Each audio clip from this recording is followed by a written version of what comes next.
বন্ধুরা, আজ আমরা প্রবেশ করতে চলেছি এমন এক মহাগ্রন্থের দ্বারে, যার প্রতিটি শব্দে লুকিয়ে আছে অনন্ত জ্ঞান, চিরন্তন সত্য আর জীবনের মূল দর্শন। এই গ্রন্থটির নাম শ্রীমদ্ ভগবদ্গীতা। এটি শুধু একটি ধর্মগ্রন্থ নয়, এটি এক দার্শনিক নির্দেশিকা, একটি মনোবিজ্ঞানের সংকলন এবং এক আধ্যাত্মিক বিজ্ঞান।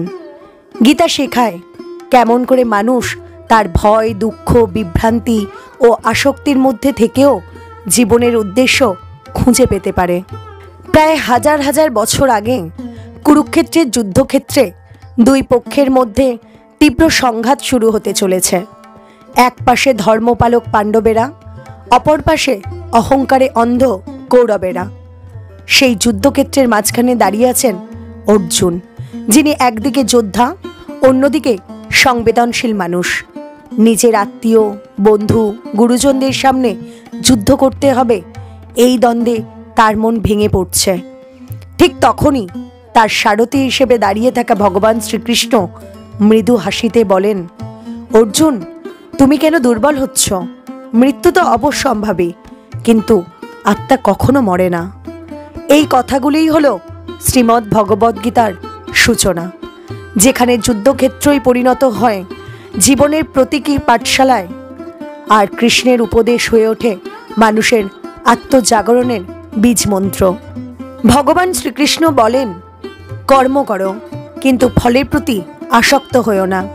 এই একটি বাক্যই জীবনের সব সংকটের সমাধান।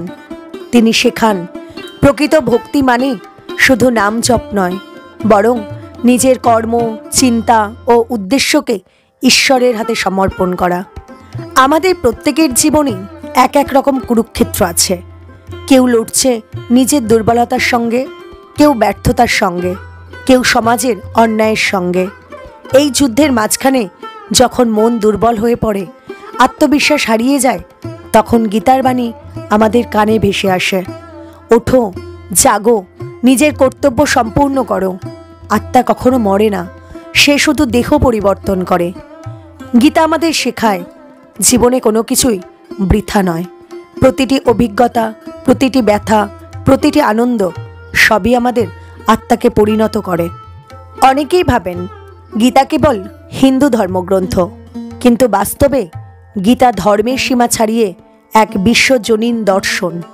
বিজ্ঞান যেমন বলে শক্তি কখনো নষ্ট হয় না, শুধু রূপ পরিবর্তন করে, ঠিক তেমনই গীতা বলে আত্মা নিত্য, অবিনশ্বর, অমর।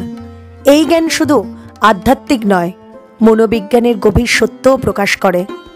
যখন মানুষ নিজের ভিতরে আত্মার শক্তিকে চিনে ফেলে, তখন আর বাইরের পরিস্থিতি তাকে দুর্বল করতে পারে না। এই আধুনিক যুগে যখন মানুষ দৌড়াচ্ছে সাফল্যের পেছনে, যখন মানসিক চাপ, ভয় ও একাকিত্ব বাড়ছে, তখন গীতা আমাদের শেখায় সাফল্যের থেকেও বড় হলো শান্তি। গীতা বলে, যে নিজের মনকে জয় করতে পারে সেই আসল বিজয়ী। আজকের এই প্রযুক্তি নির্ভর জীবনে গীতার প্রতিটি শ্লোক এক একটি মনস্তাত্ত্বিক থেরাপি। এটি শেখায় কিভাবে কাজ করতে হয় মনোযোগ নিয়ে, কিভাবে ভাবতে হয় ইতিবাচকভাবে, আর কিভাবে নিজের ভেতরের শান্তি ফিরিয়ে আনতে হয়।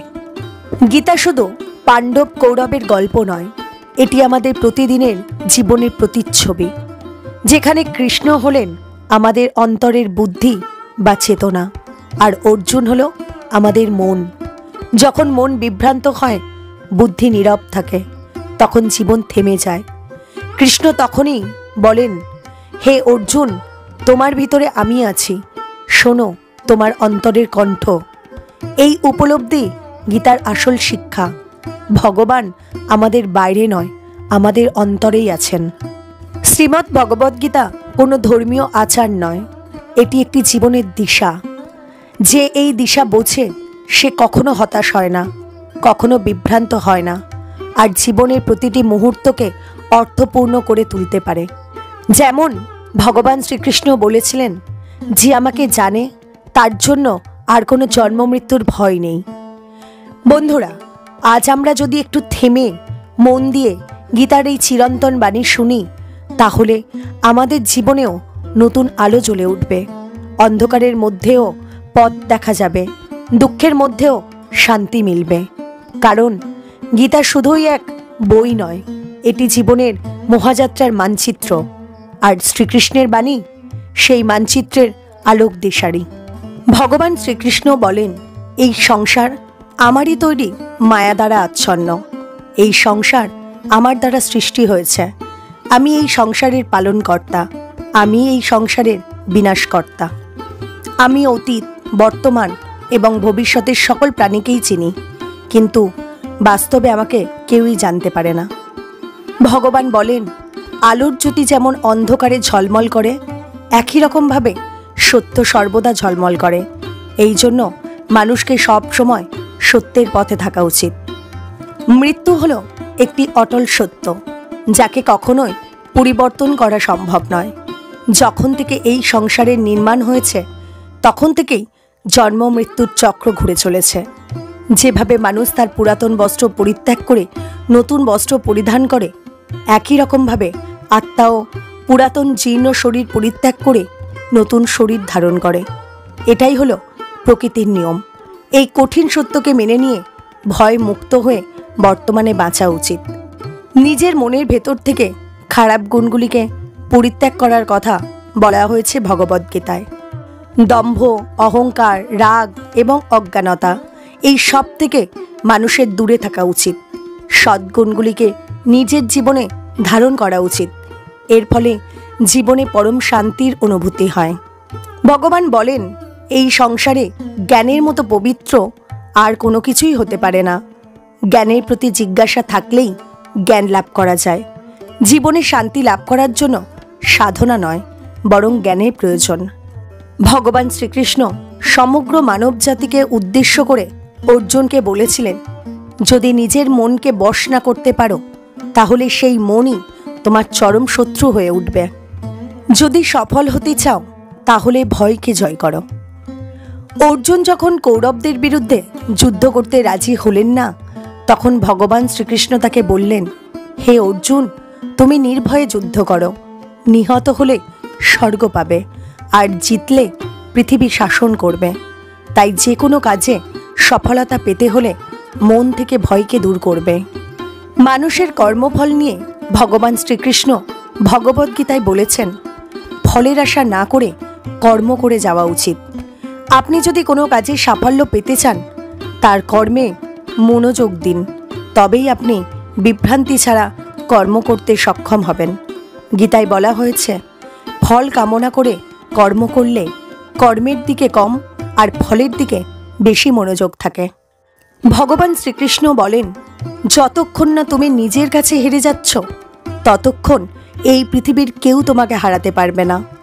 তুমি দুর্বল নও, দুর্বল তোমার সময়, আর সময় পরিবর্তন হবেই। যারা প্রকৃত জ্ঞানী ব্যক্তি না তো মৃত ব্যক্তির জন্য শোক করেন, না তো তাদের জন্য শোক করেন যারা জীবিত আছেন। কারণ তিনি জানেন, যে মারা গেছে সে আবার জন্ম নেবে, আর যে জীবিত আছে সেও একদিন নিশ্চয়ই মারা যাবে। ভগবান শ্রীকৃষ্ণ বলেন, মনের শান্তির থেকে বড় সম্পদ এই পৃথিবীতে আর কিছুই নেই। যে ব্যক্তি নিজের মনকে শান্ত রাখতে শিখে গেছে, তার থেকে বড় ধনী এই সংসারে আর কোথাও নেই। সময় কখনো মানুষের তৈরি পথে চলে না, মানুষকেই সময়ের তৈরি পথে চলতে হয়। একেই তো নিয়তি বলে।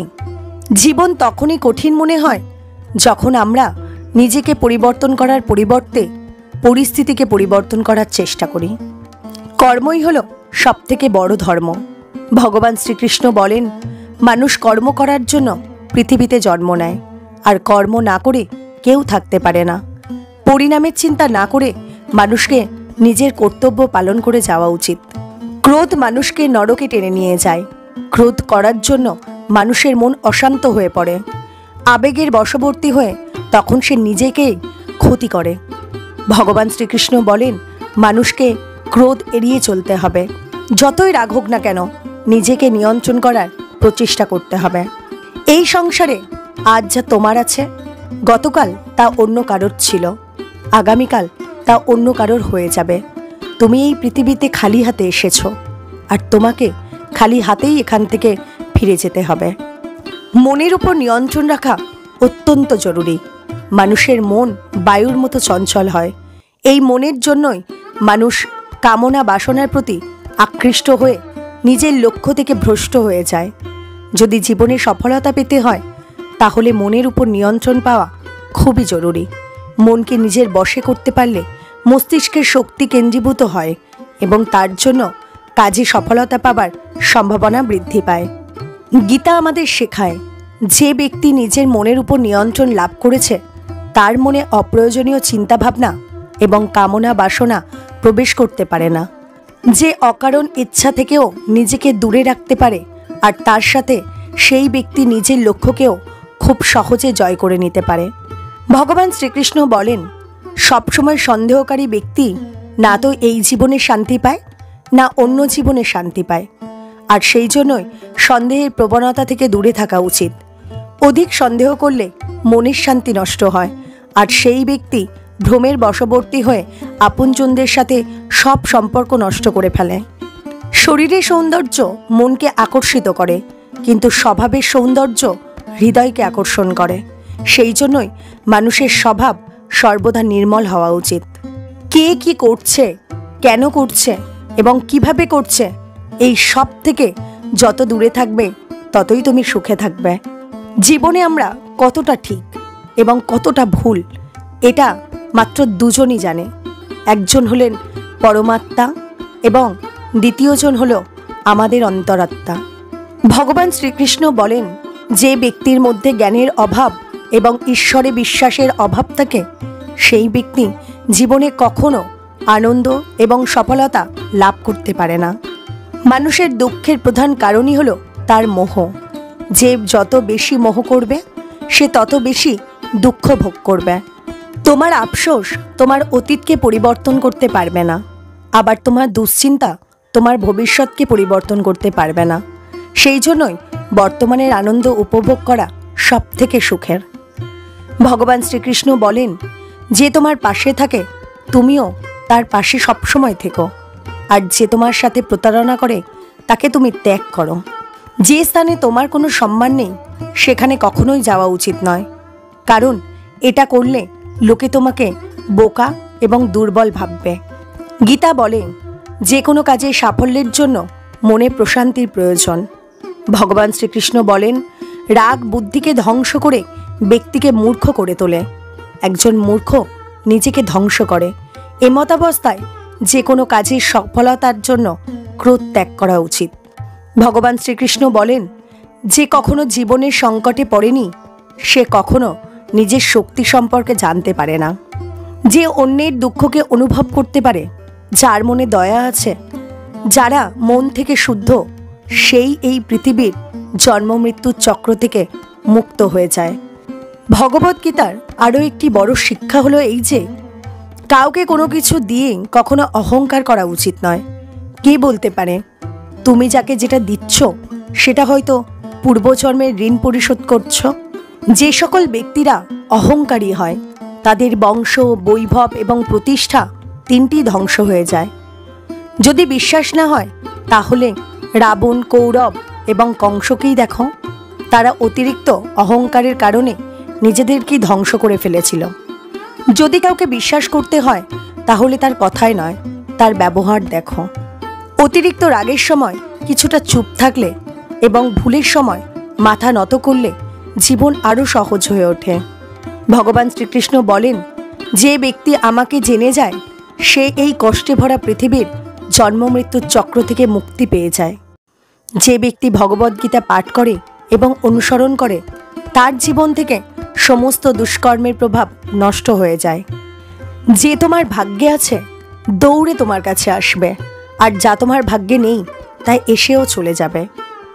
ঝড় যেমন নদীতে থাকা নৌকোকে দিগ্ভ্রান্ত করে দেয়, সেই রকমই কামনা বাসনা মানুষের বুদ্ধিকে নষ্ট করে দেয়। যে মানুষ সুখ দুঃখে মান অপমানে শান্ত থাকতে পারে সেই মানুষই আমার অত্যন্ত প্রিয়। বুদ্ধিমান ব্যক্তি যখন সম্পর্ক রাখা বন্ধ করে দেয় তখন বুঝে নেওয়া উচিত তার আত্মসম্মানে কোথাও না কোথাও আঘাত লেগেছে। মানুষ এই জন্য দুঃখী নয় যে সে ঈশ্বরের অস্তিত্বকে বিশ্বাস করে না। মানুষ এই জন্য দুঃখী কারণ সে ঈশ্বরের জ্ঞানকে বিশ্বাস করে না। সময় এলেই সব কিছু পাওয়া যায়। সময়ের আগে পাওয়ার ইচ্ছাই মানুষের দুঃখের প্রধান কারণ হয়ে ওঠে। যারা প্রেমকে জঘন্য বলে তারা মূর্খ, কারণ এই জগৎ প্রেম দিয়েই তৈরি হয়েছে। প্রেমই হলো এই জগতের মেরুদণ্ড। মানুষ তার বিশ্বাস এবং চিন্তা ভাবনা দ্বারাই তৈরি হয়। যার মনের চিন্তা ভাবনা যেমন হয় সেই মানুষ সেই রকমই তৈরি হয়। এই সংসারে ভাগ্যের থেকে বেশি, সময়ের থেকে আগে না তো কেউ কিছু পেয়েছে, না কেউ কিছু পাবে। মানুষের মুখ থেকে বেরোনো কথার মধ্যে সংযম থাকা অত্যন্ত জরুরি, কারণ মুখের কথা একজনকে যা আঘাত দিতে পারে সেই আঘাতের ক্ষত কোনো দিন পূরণ করা যায় না। ভগবান শ্রীকৃষ্ণ বলেন, ধর্মের জন্য লড়াই করতে শেখো, অধর্মের শত্রু হতে শেখো, আর যারা তোমার আপন তাদের জন্য ত্যাগ করতে শেখো। সত্য সবসময় জলে ভাসমান তেলের মতো হয়। তুমি যতই মিথ্যার জল ঢালো না কেন, সত্য সর্বদাই উপরেই থাকবে। ভগবদ্গীতার সবথেকে বড় শিক্ষা, খুব আনন্দের সময় কাউকে কোনো প্রতিশ্রুতি দিও না, খুব রাগের সময় উত্তর দিও না, আর খুব দুঃখের সময় কোনো সিদ্ধান্ত নিও না।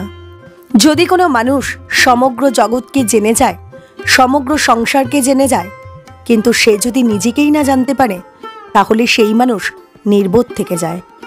যদি কেউ তোমাকে প্রত্যাখ্যান করে তাহলে দুঃখ করো না, কারণ বাস্তবে সে তোমার মূল্য বোঝেনি।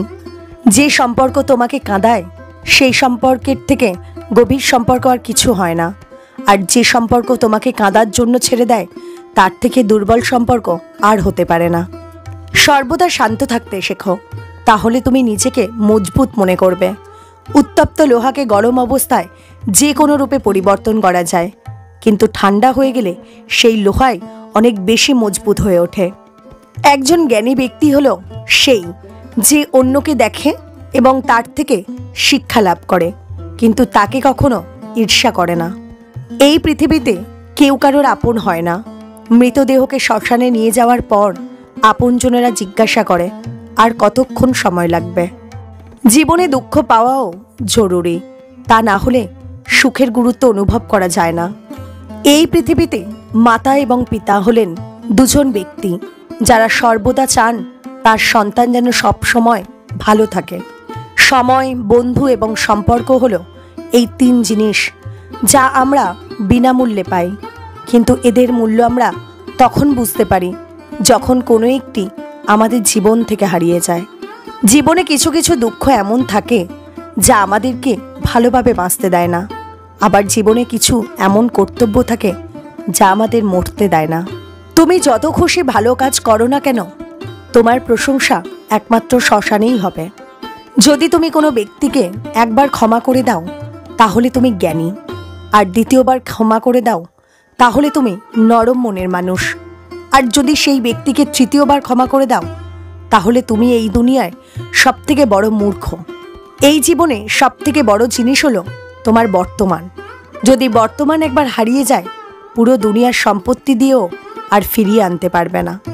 ঈশ্বরের কাছে কিছু চাওয়ার পর যদি কিছু না পাও তাহলে ঈশ্বরের উপর রাগ করো না, কারণ ঈশ্বর তোমাকে সেটা দেয় না যেটা তোমার ভালো লাগে।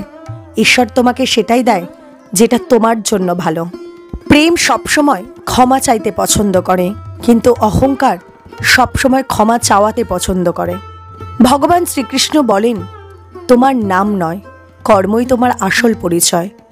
কারণ এই পৃথিবীতে এক নামে হাজার মানুষ আছে, তাদের নাম এক হলেও কর্ম বিভিন্ন হয়। সেই কারণেই কর্মই মানুষের আসল পরিচয়। হাজারটা ভালো কথার মধ্যে লোকে তোমার খারাপ কথাটাকেই মনে রাখবে, তাই লোকে কি বলল তাতে মনোযোগ না দিয়ে নিশ্চুপ থেকে নিজের কাজ করে যাও। কারোর সাথে ছলনা করা বা ঠকানো হলো একটা ঋণের মতো, যা অন্য কারোর কাছে তোমাকে পরিশোধ করতেই হবে। শ্রীকৃষ্ণ বলেন, যে মানুষ শ্রদ্ধা ও ভক্তির সঙ্গে আমার উপাসনা করে, আমি তাকে সেই সব কিছু দিয়ে থাকি যা তার কাছে নেই, আর তার কাছে যা আছে আমি তা রক্ষাও করি। যদি তোমার দৃষ্টি সত্যিই ভালো হয় তাহলে একমাত্র তুমি তোমার নিজের দোষ আর অন্যের গুণগুলি দেখতে পাবে। যে সময়ের সাথে সাথে নিজের স্বভাবও পরিবর্তন করে তাকে কখনোই বিশ্বাস করা উচিত নয়। জীবনে কখনো অন্যের সাথে নিজের তুলনা করো না। তুমি যেমনই হও সেটাই সর্বশ্রেষ্ঠ। প্রত্যেকেই তাদের জীবন বদলানোর জন্য সময় পায়, কিন্তু সময় বদলানোর জন্য দ্বিতীয়বার জীবন কেউই পায় না। ভগবান শ্রীকৃষ্ণ বলেন, যা অবশ্যম্ভাবী তা ঘটবেই, আর যা হবার নয় তা কখনোই হবে না।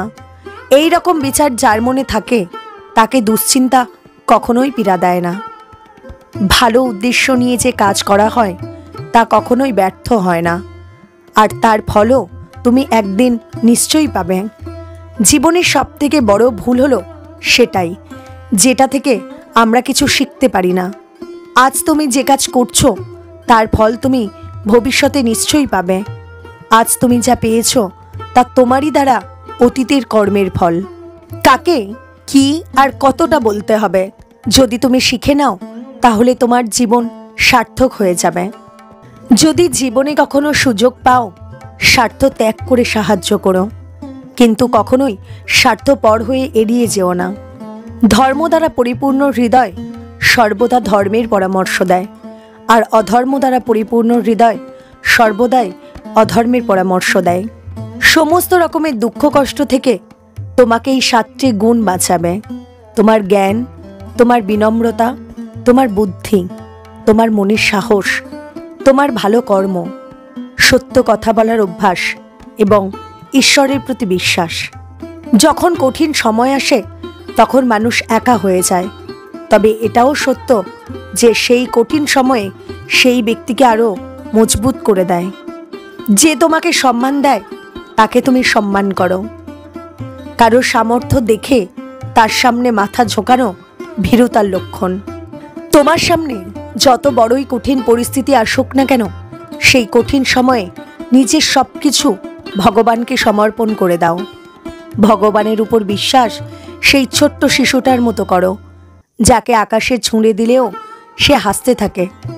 সে ভয় পায় না, কারণ সে জানে তুমি তাকে নিচে ফেলে দেবে না। ভগবান শ্রীকৃষ্ণ বলেন, তুমি মন ছোট করো না। যদি আপনজনেরা তোমার থেকে মুখ ফিরিয়েও নেয়, আমি তোমার সাথে সব সময় থাকব। কারোর সামনে এতটা মাথা নিচু করা উচিত নয় যে সে তোমাকে নিচু শ্রেণীর মানুষ ভাবতে শুরু করে। মানুষ সর্বদা তার ভাগ্যকে দোষারোপ করে, এটা জেনেও যে ভাগ্যের থেকে বড় হলো তার কর্ম, যেটা তার নিজের হাতেই রয়েছে। জীবনে এমন একজন থাকাও জরুরি যাকে কিছু বলার জন্য কথার প্রয়োজন হয় না, তাকেই পরমাত্মা বলা হয়। শ্রীকৃষ্ণ বলেছিলেন, মৃত্যুর সময় যদি কোনো ব্যক্তি আমার নাম করতে করতে দেহত্যাগ করে, তাহলে সে আমার পরম ধামে পৌঁছে যায়। ভগবান শ্রীকৃষ্ণ অর্জুনকে বললেন, হে ভারত, প্রকৃতি আমার গর্ভধান স্থান, প্রকৃতিতেই গর্ভধান করি, আর তা থেকেই সর্বভূতের উৎপত্তি হয়। মানুষ, দেবতা ও অন্যান্য জনিতে যে সকল শরীর উৎপন্ন হয়, আমি তাদের পিতা এবং প্রকৃতি হলেন তাদের মাতা। হে মহারুহ, সত্য, রজ এবং তম এই 3 গুণ দেহ মধ্যে আত্মাকে আবদ্ধ করে রাখে। এর মধ্যে সত্য গুণ হল নির্মল এবং নির্দোষ। এই সত্য গুণ আত্মাকে সুখ ও জ্ঞানের সঙ্গ দিয়ে আবদ্ধ করে রাখে। রজগুণ আত্মাকে রাগ, আসক্তি প্রভৃতি কর্মশক্তি দ্বারা আত্মাকে আবদ্ধ করে রাখে। আর তমগুণ হল জীবের ভ্রান্তি ও অজ্ঞানতার কারণ। এই তমগুণ আমোদ, প্রমোদ, আলস্য ও নিদ্রা দ্বারা আত্মাকে আবদ্ধ রাখে। যখনই সকল ইন্দ্রিয় দ্বারে জ্ঞানের প্রকাশ হয় বা নির্মল জ্ঞান উৎপন্ন হয়, তখন বুঝবে সত্য গুণ বৃদ্ধি পেয়েছে। যখন মনের মধ্যে লোভ, লালসা প্রকাশিত হয়, তখন বুঝবে রজগুণ বৃদ্ধি পেয়েছে।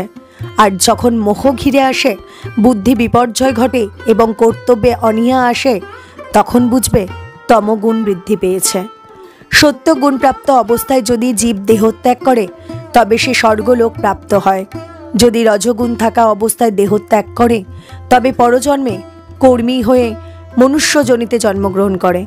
আর যদি তমগুণ অবস্থায় দেহত্যাগ করে, তবে বোকা, পাগল অথবা অবিবেকী হয়ে এই জাতীয় বিভিন্ন যোনিতে জন্মগ্রহণ করে। হে অর্জুন, আমি অব্যক্ত রূপে সকল জগৎব্যাপী আছি। সমস্ত জীব জগৎ আমাতেই অবস্থিত, কিন্তু আমি তাহাতে নই। যেমন আয়নাতে তুমি নিজে প্রতিবিম্ব দেখতে পাও, অর্থাৎ তুমি আয়নার মধ্যেই আছো, কিন্তু আয়না তোমার মধ্যে নেই। কল্পের শেষে সমস্ত জীব আমাতেই বিলীন হয়, আবার কল্পারম্ভে পুনরায় তারা আমার থেকে নির্গত হয়। আমি নিজ প্রকৃতিকে নিজের বশে রেখে নিজ নিজ কর্ম নিমিত্তে স্বভাব অনুযায়ী জীবগণকে বারবার সৃষ্টি করে থাকি। আমার অধিষ্ঠানের জন্যই এই জগৎ প্রসব হয়, এই জন্যই জগৎ বারবার উৎপন্ন হয়। যারা অন্য দেবতায় ভক্তিযুক্ত হয়ে পুজো করে তারাও আমাকেই পুজো করে, কিন্তু তারা শাস্ত্রবিধি অমান্য করে। আমি সর্বযজ্ঞের ফলদাতা ও ভোক্তা, এই তত্ত্ব জানে না বলেই তারা পুনরায় সংসারে পতিত হয়। যারা দেবগণের পুজো করে তারা দেবলোকে যায়, যারা পিতৃগণের পুজো করে তারা পিতৃলোকে যায়, আর যারা যক্ষা রক্ষাদিকে পুজো করে তারা ভূত লোক প্রাপ্ত হয়। কিন্তু যারা আমার ভজনা করে তারা আমাতেই প্রাপ্ত হয়। যিনি আমাকে পত্র, পুষ্প, ফল, জল ইত্যাদি ভক্তিপূর্বক দান করে আমি সেই ভক্তের উপহার গ্রহণ করে থাকি। ভগবান শ্রীকৃষ্ণ দেহের সঙ্গে আত্মার সম্পর্ককে খুব সুন্দরভাবে ভগবদ্গীতায় তুলে ধরেছেন। জীবের মূল সত্তা কি, দেহের সাথেই বা আত্মার সম্পর্ক কি, আত্মার স্বরূপ কি, এই সকল জটিল জটিল বিষয়বস্তু খুব সূক্ষ্মভাবে ভগবান শ্রীকৃষ্ণ শ্রীমদ্ ভগবদ্গীতায় তুলে ধরেছেন। আমাদের মূল সত্তাকে অবগত করার মানসে প্রথমেই আত্মার স্বরূপ সম্পর্কে ভগবান ধারণা দিয়েছেন যে আত্মা যে দেহকে আশ্রয় করে অবস্থান করে সেই দেহ নশ্বর বলে কথিত হয়েছে, কিন্তু আত্মা হলো অবিনশ্বর। তাহলে এই প্রশ্নের উত্তর খুঁজতে হবে, আমি আসলে কে? দেহটা যদি নশ্বরই হয় তাহলে তো তার ধ্বংস অনিবার্য। তাহলে আমি ধ্বংস হয়ে গেলে কর্মফলের ভোগটা কার? এই প্রশ্নের উত্তর ভগবান এমনভাবে দিয়েছেন, দেহটা যেহেতু নশ্বর তাই এই দেহটা আমি নই। যেহেতু আত্মা অবিনশ্বর ও নিত্য তাই আত্মাটাই হচ্ছে আমি। আমার মূল সত্তা হলো আমি এক আত্মা, যে একটি দেহকে আশ্রয় করে আছি। দেহটা আত্মার একটি আবরণ মাত্র, যেটা ভগবান আরো স্পষ্ট করে বলেছেন। যেমন মানুষ তার পুরাতন বস্ত্র পরিত্যাগ করে নতুন বস্ত্র ধারণ করে, সেইরূপ আত্মাও পুরাতন শরীর ত্যাগ করে নতুন শরীর ধারণ করে। বর্তমানে আমি এই দেহকে আশ্রয় করে আছি, আবার কোনো এক সময় পুরাতন বস্ত্রের মতোই এই দেহকে পরিত্যাগ করে কর্মফল অনুযায়ী নতুন একটি দেহ ধারণ করব। এটাই হলো প্রকৃতির বিধান। এখানে কিন্তু ভগবান আমাদের জীবাত্মা বলে সম্বোধন করেছেন, এর মানে হলো আত্মা। তবে জীবাত্মা আর পরমেশ্বর ভগবান যেহেতু সর্বভূতে অবস্থান করেন তাই তিনি হলেন পরমাত্মা। যেহেতু আমাদের জন্ম হয়েছে তাই আমাদের মৃত্যুও অবশ্যম্ভাবী, কিন্তু জন্ম ও মৃত্যু কোনো সৃষ্টি বা বিনাশ নয়। গীতার ভাষায় এটা দেহ পরিবর্তনের একটা নিয়ম মাত্র। যার জন্ম হয়েছে তার মৃত্যু নিশ্চিত, আবার যার মৃত্যু হয়েছে তার জন্ম হওয়াও নিশ্চিত। সুতরাং যা অবশ্যম্ভাবী তার জন্য আমাদের শোক করা উচিত নয়। এটা হলো ভগবদ্গীতার সবথেকে বড় উপলব্ধি। যারা এই শরীরকে সর্বস্ব বলে মনে করেন তারাই কেবল দুঃখ ভোগ করেন, কিন্তু যারা জানেন এই শরীরটা আমি নই, আমি জীবাত্মা, আমার বিনাশ নেই, তারা কখনো কোনো কষ্টে ব্যথিত হয় না বা অধিক আনন্দে প্রভাবিতও হয় না। বিষয় সম্পত্তি চিন্তা করতে করতে মানুষের তাতে আসক্তি জন্মায়। আসক্তি থেকে কামনা, কামনা থেকে ক্রোধ, ক্রোধ থেকে মোহ, মোহ থেকে স্মৃতিভংশ, স্মৃতিভংশ থেকে বুদ্ধি নাশ, আর বুদ্ধি নাশ হলেই বিনাশ ঘটে। কিন্তু যার ইন্দ্রিয় প্রসন্ন চিত্ত এবং বুদ্ধি ঈশ্বরে স্থিত তিনি অমৃত লাভ করেন। আর যার চিত্ত ঈশ্বরে সমাহিত নয় তার আত্মবিষয়ক বুদ্ধি ও হয় না। যার আত্মবিষয়ক বুদ্ধি চিন্তা নেই তার শান্তিও নেই, আর যার শান্তি নেই তার সুখ কোথায়? আমাদের মন সকল ইন্দ্রিয়কে পরিচালনা করে। যখন ইন্দ্রিয় সকল মনের অধীন এবং প্রজ্ঞাবান, যার ইন্দ্রিয় সকল বিষয় থেকে নিবৃত হয়েছে, তার প্রজ্ঞা প্রতিষ্ঠিত হয়েছে বলে মনে করবে। যেমন নদীর জল সমুদ্রে প্রবেশ করে বিলীন হয়ে যায়, তেমনি আত্মাবান ব্যক্তির মধ্যে বিষয় সম্পত্তি সকল প্রবেশ করলেও তাতে চিত্ত বিক্ষিপ্ত না হয়ে স্থির থাকে। এইরূপ স্থির আত্মাবান ব্যক্তি শান্তি লাভ করেন, কিন্তু যিনি ভোগ কামনা করেন তিনি শান্তি পান না। যে ব্যক্তি সমস্ত কামনা বাসনা ত্যাগ করে নিষ্প্রিয় হয়ে বিচরণ করে, যিনি মমতা শূন্য এবং অহংকার শূন্য, তিনি শান্তিপ্রাপ্ত হন। হে পার্থ, এই স্থিতিপ্রজ্ঞ অবস্থাতেই হলো ব্রাহ্মী স্থিতি। এই অবস্থা প্রাপ্ত হলে জীবের আর মোহ থাকে না। মৃত্যুকালেও এই অবস্থা বিদ্যমান থাকায় তিনি ব্রহ্ম লীন হয়ে যায়, অর্থাৎ তিনি মোক্ষ লাভ করেন। অর্জুনের প্রশ্নের উত্তরে ভগবান শ্রীকৃষ্ণ কর্মযোগের অবতারণা করেছেন। এখানেও নিষ্কাম কর্মের রূপে প্রথমে আত্মাকে সন্তুষ্ট থাকার কথা বলেছেন। ফল আসক্তি বর্জন করে কর্ম করার উপদেশ দিয়েছেন। অহংকার বর্জিত নির্লিপ্ত বুদ্ধিতে কর্ম করার উপদেশ দিয়েছেন। ভগবান শ্রীকৃষ্ণ বলেন, বিবেক বুদ্ধি দ্বারা সমস্ত কর্ম সম্পাদন করো। এখানেও ভগবান কর্মযোগের সহজ পন্থা স্পষ্ট করে নির্দেশ করে দিয়েছেন। সমস্ত কর্ম ঈশ্বরকে সমর্পণ করতে হবে, তাহলে সেই কর্মের ফল আমাদের উপর বর্তাবে না। ঈশ্বর তার অনন্ত কৃপাগুণে আমাদের সমস্ত কর্মভোগ কাটিয়ে মোক্ষের অধিকারী করে দেবেন। ভগবান শ্রীকৃষ্ণ বলেছেন, যে যেখানে যেভাবে যে অবস্থায় আমার শরণ নেয়, সেইখানে সেইভাবে সেই অবস্থায় আমি অনুগ্রহ করে থাকি। যে বিষয় কামনা করে তাকে আমি কাম্য বস্তু প্রদান করি, যে মোক্ষ কামনা করে তাকে আমি মোক্ষ ফল প্রদান করি, যে ভক্তি প্রার্থনা করে তাকে আমি ভক্তি প্রদান করি। আমাদের জীবনের সব থেকে কটু সত্য হলো এটি যে আমরা সর্বদা সুখের জন্য চেষ্টা করি, কিন্তু আমরা দুঃখ পাই। আমরা প্রেম কামনা করি, কিন্তু আমরা হতাশার সাথে মিলিত হই। আমরা জীবন কামনা করি, কিন্তু আমরা জানি যে আমরা প্রত্যেক মুহূর্তে মৃত্যুর দিকে এগিয়ে যাচ্ছি। প্রত্যেক ব্যক্তি সুখ লাভের জন্য ফলপ্রসূ কাজে নিয়োজিত থাকে, কিন্তু তৃপ্তি পায় না। পরিবর্তে এই ক্রিয়াকলাপগুলি কেবল দুঃখকে আরো বাড়িয়ে তোলে। ফলে এই পৃথিবীতে কার্যত সবাই অসুখী। কেউ কেউ নিজের শরীর ও মনের দুঃখে ভোগে, অন্যেরা তাদের পরিবারের সদস্য এবং আত্মীয়দের দ্বারা যন্ত্রণা প্রাপ্ত হয়। কেউ কেউ ধনসম্পদের অভাব এবং জীবনের প্রয়োজনীয় জিনিসপত্রের ঘাটতিতে ভুগছেন। বস্তুগত মানসিকতার লোকেরা জানে যে তারা অসুখী, কিন্তু তারা মনে করে যে তাদের সামনে থাকা অন্যেরা সবাই সুখী, এবং তাই তারা বস্তুগত বৃদ্ধির জন্য ছুটতে থাকে। এই অন্ধ সাধনা চলে বহু কাল যাবৎ, তবুও সুখের দেখা নেই। এখন যদি মানুষ এটা বোঝে যে ফলপ্রসূ কাজে লিপ্ত হয়েও কেউ কখনো সুখ অর্জন করতে পারেনি, তাহলে তারা বুঝবে তারা যেদিকে ছুটছে বৃথা এবং অর্থহীন, এবং তখন তারা আধ্যাত্মিক জীবনের দিকে ফিরতে পারে।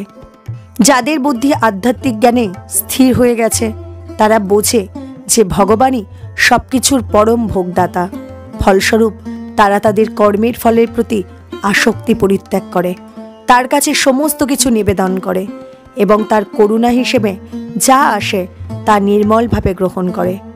এটি করার ফলে তাদের কর্মগুলি প্রতিক্রিয়া থেকে মুক্ত হয়ে যায়, যা একজনকে জীবন ও মৃত্যুর চক্র থেকে মুক্ত করে দেয়। শ্রীমদ্ ভগবদ্গীতার প্রতিটি শব্দে লুকিয়ে আছে মুক্তির বার্তা। চলুন আমরা সেই বার্তাকে হৃদয়ে ধারণ করি এবং জীবনের প্রতিটি পদক্ষেপে গীতার বাণীকে প্রচার করি। জয় শ্রীকৃষ্ণ। রাধে রাধে।